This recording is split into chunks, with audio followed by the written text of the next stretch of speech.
I'm Sean Lott, and welcome to Argumental, the show where the hottest names in comedy debate the biggest issues facing mankind.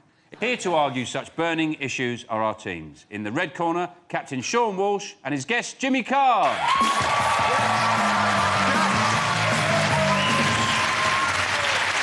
And in the blue corner, Captain Robert Webb and his guest, Miles Jupp.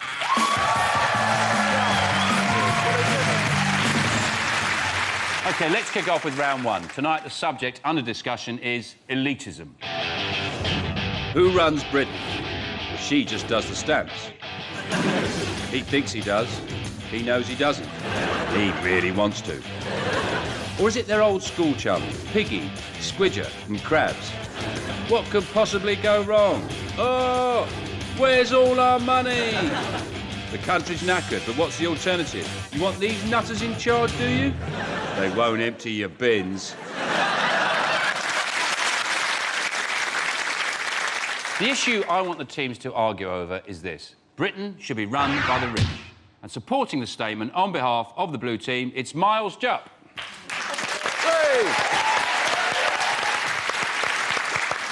Thank you, ladies and gentlemen. Yes, Britain should be run by the rich. Well, not only should it be, but it already is. The rich, they're experienced team leaders. They've been bossing people around from the moment that they first learned to point at their own bottoms and say, "Come on then, Nanny, it's time for you to wipey-wipey." What do the poor know how to run, other than out of money quickly? If you put a poor person in charge of the country, they'll keep getting distracted by offers of work for cash in hand.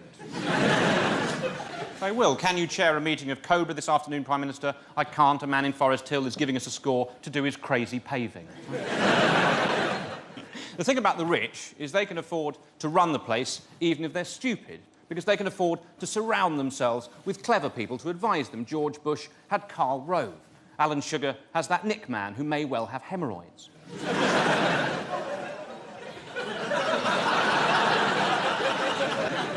When I say the rich should run Britain, I mean the super rich. I'm not talking about your commoner's muck, Eton-educated, public school millionaire. We're talking about the richest people in Britain. People who make Boris Johnson look like Kerry Katona, which he already does a little, right?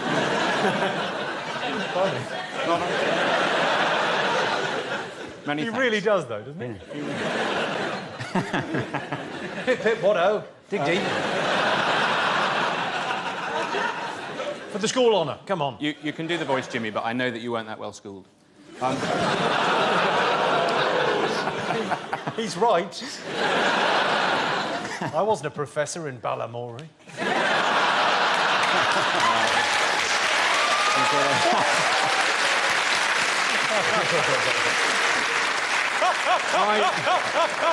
There was no professor in Balamory, Jimmy. Yeah. I was in you Balamory. idiot.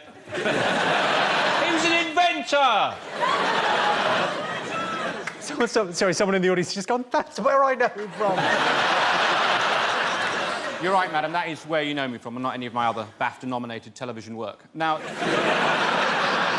the super rich, if I may continue, the super rich have serious bounce-back ability. Last year, Lakshmi Mittal, the steel magnate, he lost £5 billion. Do you know what he is this year? He is still the richest man in Britain. I would far rather be governed by a man who could lose £5 billion and go, well, than someone who, when facing a budget deficit, goes, oh, no, I'm going to have to fire the police. That, ladies and gentlemen, is why the rich should run Britain. Ladies and gentlemen, I urge you to vote blue.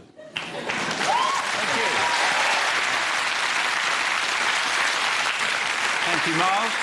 Next up, opposing the statement, it's Jimmy Carr. Right, good. Yeah. Thank you, Miles. Rich people love money too much to run the country. There would be nothing left. It'd be like putting Eamon Holmes in charge of Greggs. This country needs to be run by the kind of people that could solve the country's problems. People like Jeremy Kyle or Dear Deirdre. That's what this country needs. Yeah, well, quite right, said a woman whose... turns out he's not the father. Poor people are better for a number of reasons. For a start, poor people value the elderly in a way that rich people don't, because poor people know they can get £97 a week from their grandparents simply by registering themselves as carer. If the rich were in charge, they'd never let anyone else have any money. Poor people, on the other hand, believe passionately in social mobility. That's why so many of them choose to live in caravans. And if they're fat, they've got the scooters. Are you mixing up the poor with the infirm? Yeah, potato. Yeah. While we're talking about the rich and the poor, let's remember there are entire families that don't work. They're parasites. They live off the state, on handouts. They spend all their time wandering around in garish clothes, causing a nuisance everywhere they go. And we call them, of course, the royal family. This isn't a hypothetical situation. This is what's actually going on. The rich elite from Eden are running the country, and it's... What do you think? Good? Happy? No, vote red. Thank you.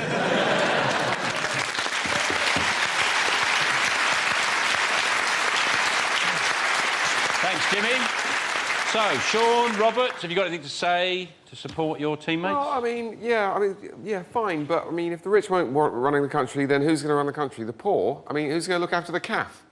I mean, I get most of my information about poor people from EastEnders, and if it's taught me anything, it's the sovereign importance of looking after the calf. Someone's got to look after the calf. You don't want someone going, marginal tax rates. Yeah, well, hang on. Yeah, well, who's looking after the calf? Yeah, well, Steve, no, he's helping with Terry's move. Yeah, and you've got to pick the kids up from playgroup and then, yeah, fish fingers or something. What? Yeah, 20%, it's progressive. 20%, 40%, 60% for over 800 grand. What? Well, close the fucking loophole. Yeah. I just think rich people have got, they should be out there making money and, doing what they're good at, being on yachts. Out there making money for who, though? For themselves? Just for themselves. We can't all take the Jimmy Carr attitude to life, Jimmy. I mean... I can. Fits like a glove. Yeah. We can't all, I'm saying, otherwise society would completely break down. If life was just entirely occupied by people like yourself who look like sort of well-groomed sort of sex criminals, then...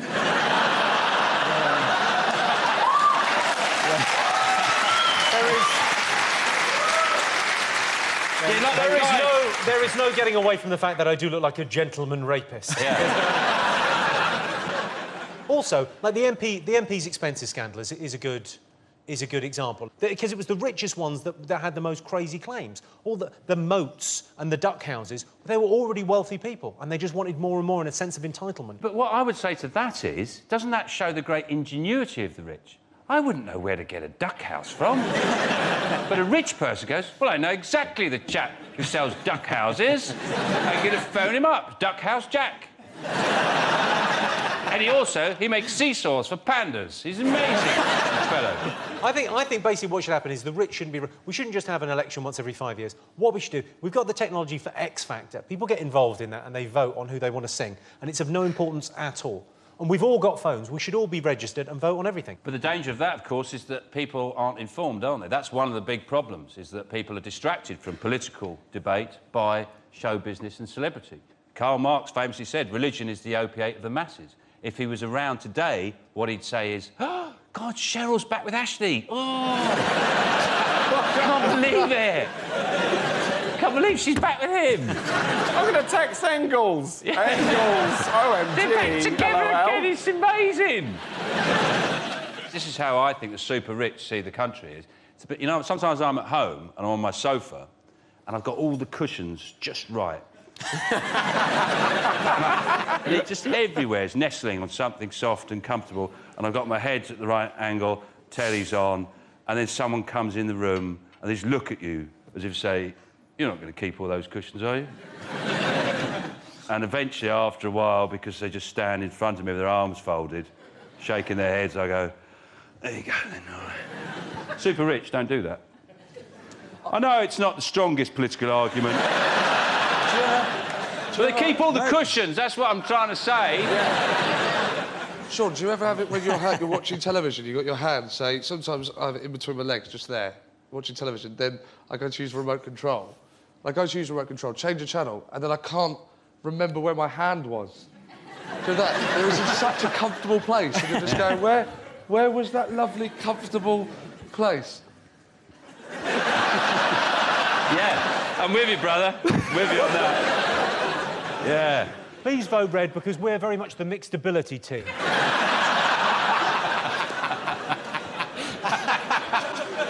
So it's time to decide who made the best case. Vote blue if you agree with Miles, who thinks Britain should be run by the rich, or vote red if Jimmy convinced you that Britain should not be run by the rich. Please vote now.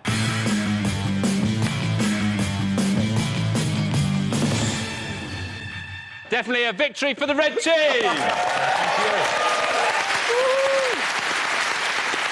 Our next round is called That's a Brilliant Idea. We're going to present our teams with a series of preposterous statements. They've to produce an argument in support of those statements. When I think they've made a convincing enough case, I'll press the buzzer. And we'll move on. And they must begin each argument with the words, "That's a brilliant idea." Robert and Jimmy, you'll play this one. Right, OK. Jimmy, we'll start with you. Here's your first statement. Fat people should pay more tax. Well, that is clearly a brilliant idea. Fat people are a heavy burden.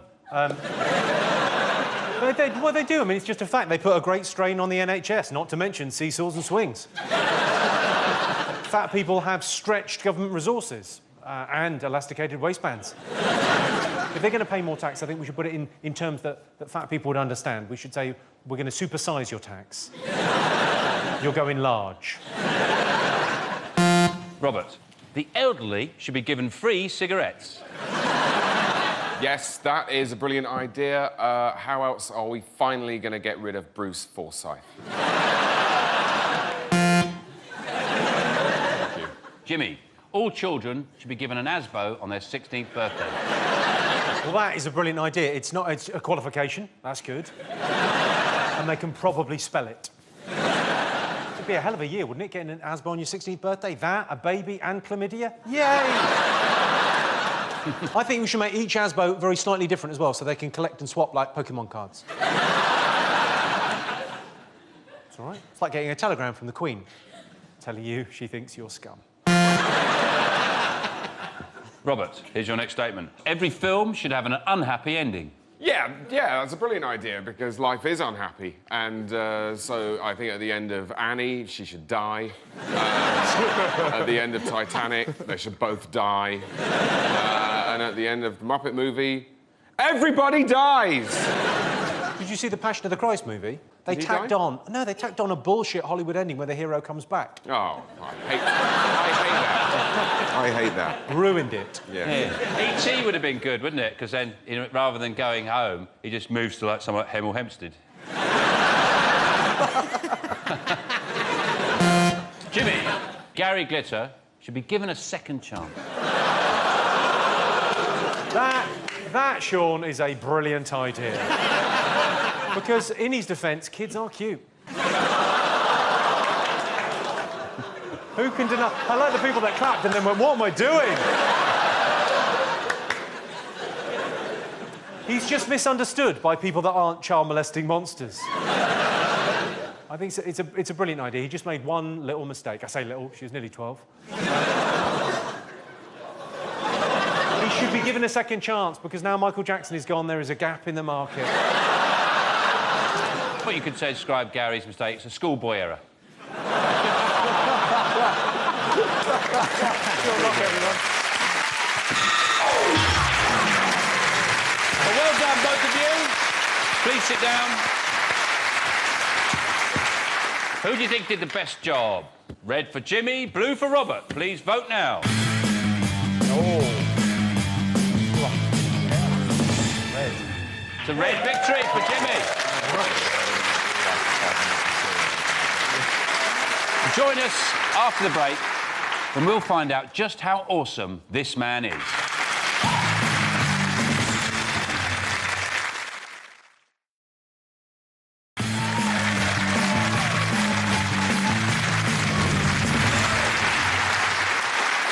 Welcome back to Argumental. Our next round is called Flip-Flop. I'll give one member of each team a statement which they must support until they hear this sound. At which point, they must perform a U-turn and argue against it, then flip flop backwards and forwards every time I press the buzzer. Sean, you're going first. And I'd like to start off by arguing that Britain will cock up the Olympics. Of course we're going to cock up the Olympics. We're not going to be able to do the sports, are we? Because our off licences are open too long. The athletes will be drunk. You know what it's like when you're drunk? The pole vault, the whole point in that is getting over it. But our athletes are going to be pissed. They're going to do that thing that you're drunk where you just try and touch stuff above you. Go like that. Hey! Hey! Of course we're not going to cock it up because we're British. We're not going to cock it up. That's a spirit. Exactly. We're not going to. Of course, we're not going to cock it up. What do you mean we're going to cock? We're not going to cock. I'm not going to cock it up. What are you looking at me for? I'm not going to cock it up. We won't. There's a lot of planning going on. Sadly, most of it is being done by Al Qaeda. The opening ceremony is going to be brilliant as well, because there'll be mini sausages, won't there? British people, if there's a party, there's mini sausages. We'll have mini sausages. It'll be amazing. We're not going to cock it. We've got mini sausages. All we're going to have is mini sausages. That's pathetic. Well, hang on. Where are the Olympics? Well, we've got some mini sausages, which means there'll be mini sausages. Sorry, is Terry Katona in charge of the opening ceremony? What are you going on about mini sausages? It's got nothing to do with the Olympics, nothing to do with sport. You can't just keep saying, you'll have some mini sausages. What's that got to do with the Olympics? Mini sausage, mini sausages! I want mini sausages! Thank you, yes! OK, Miles, you're up next.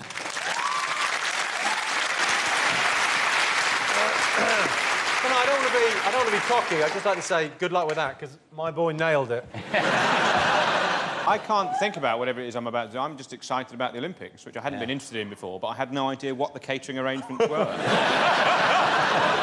I think Sean's infected us all with Olympic fever. Or possibly CJD. Yeah. I'd like you to begin arguing that gays have more fun. Why does he get that? Do gays have more fun? Big sausages!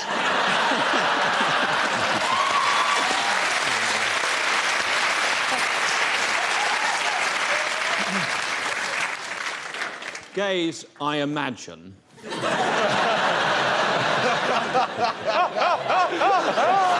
Yeah, keep it repressed. ...have significantly more fun than your bog-standard heterosexual, such as myself. Being gay must be awesome. It must be... It must be fantastic to start your sexual career already having a working knowledge of the reproductive organs with which you're about to engage. That must... You'd be able to go into the thing with so much more confidence. I mean, being gay, it must be fun, otherwise they wouldn't make all that noise.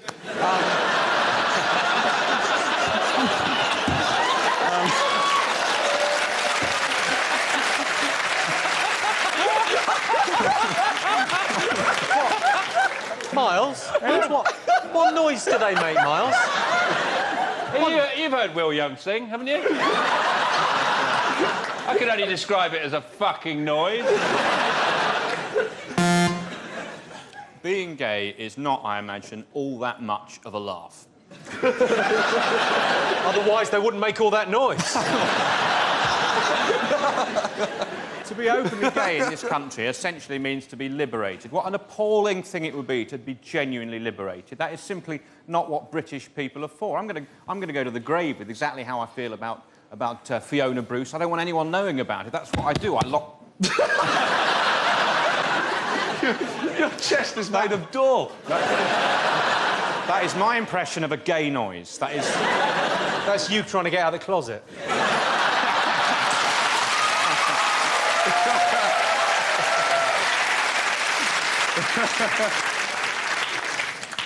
Gays do not have more fun because gays never get to experience, unlike I do, the look on on, for instance, a lady's face when she's thanking me for the... frankly astonishing piece of sexual work that I have just carried out. You make that sound like you've laid a drive.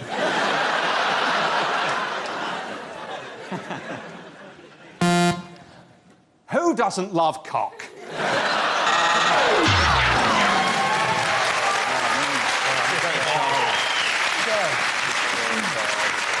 Just to warn you now, Miles, if we are pushed for time in the edit, there might not be much flip-flopping, there might just be that. Yeah. A guy I know is a minicab driver, and he said, I'm not picking up from the gay club anymore. And he said, why? He said, because I went the other night, this bloke came out and he had chaps on, but with nothing in the back, you know, he just had his arse bare. And he made him sit on a copy of The Sun in the front seat. And then when he got out, he said, you can take that with you. It was page 3 as well, which is ironic.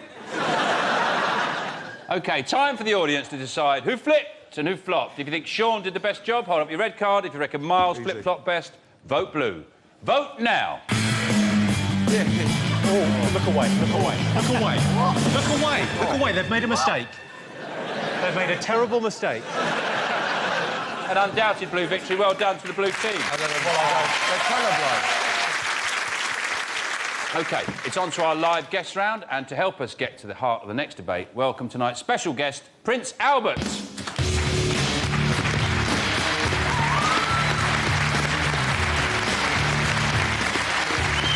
Hello, Albert. Hi. Hello. This is Albert. Thank you for coming and joining us. How many piercings have you got? About 250. There are some piercings we can't see.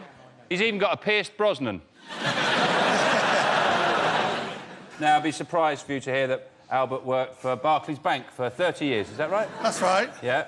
And I'm sure you'd agree with me with saying I'd like every banker to have this done to them.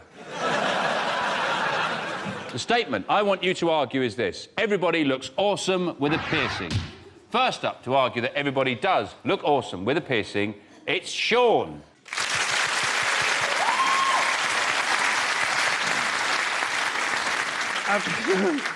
Do you think it looks awesome? Yeah! Still thinking that everybody looks awesome with a piercing. Something about you. All of you, you're going to remember Prince Albert, not just for the next hour, not for just the next week. He's going to haunt you in your sleep. You don't get remembered. Man, no one's going to remember you. No one. When you're just walking down the street in London, no one looks at you and thinks, fucking hell! Jesus Christ! Someone take a picture! No one thinks that. No one's going to remember you, but we remember Prince Albert here. We remember him. You know, his heart, he can take pain. If you were to get stabbed, sir, sorry to keep on picking at you, but if you were to get stabbed, you'd go, oh, I'm stabbed in the thigh, go to the hospital. Prince Albert gets stabbed, he goes, fucking, that was brilliant, I'm going to get the other thigh done. He's going to go clubbing, because he's a legend. It looks awesome.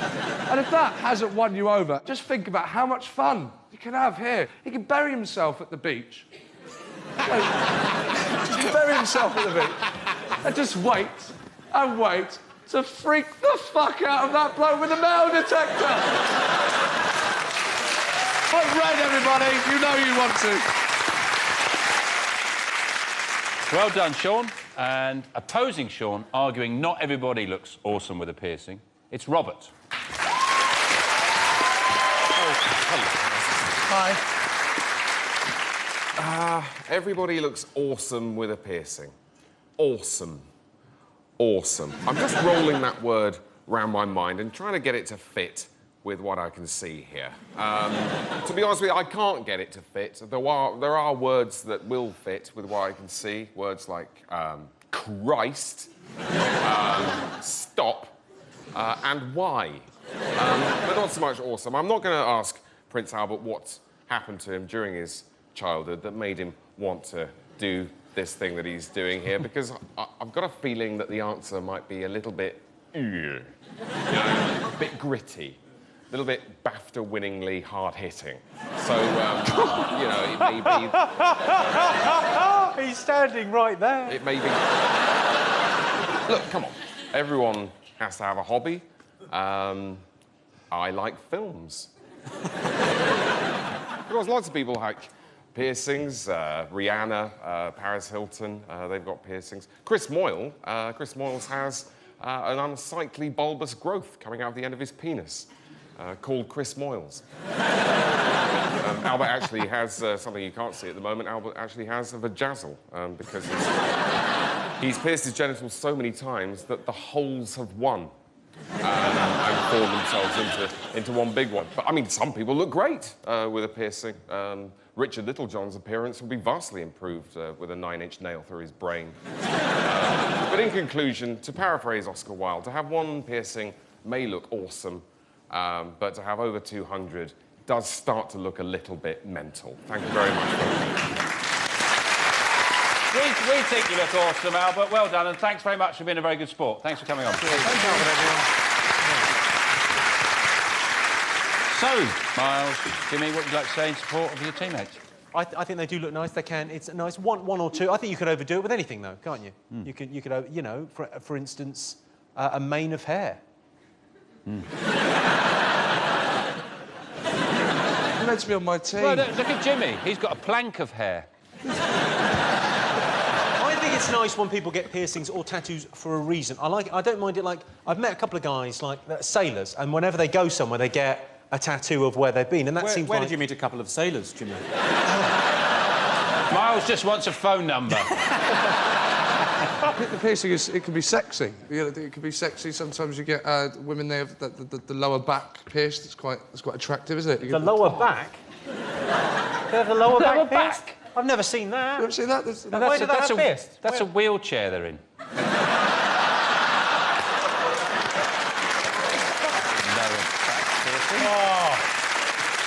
I tell you what put me off piercings. I was at a urinal once. I was standing at a urinal next to this guy. And I'm standing there, and after a few seconds, this guy pisses in my eye.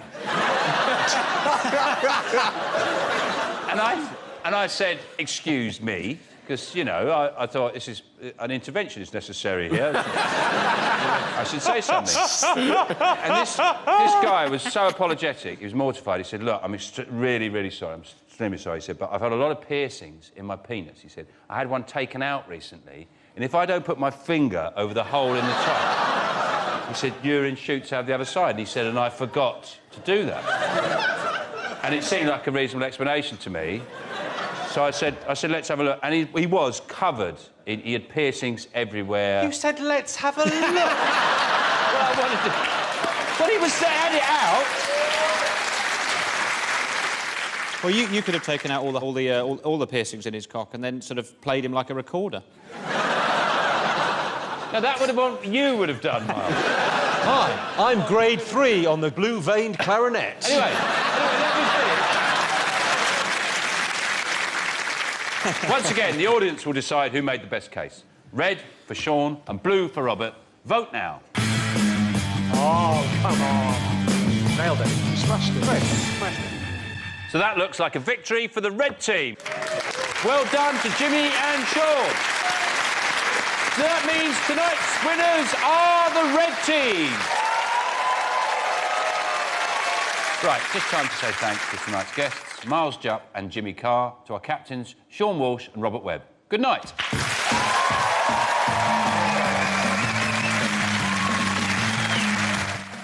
On the way, a chat show with 4 wheels. Robert Llewellyn is the driver and all kinds of famous faces are his passengers. Carpool is next, here on Dave.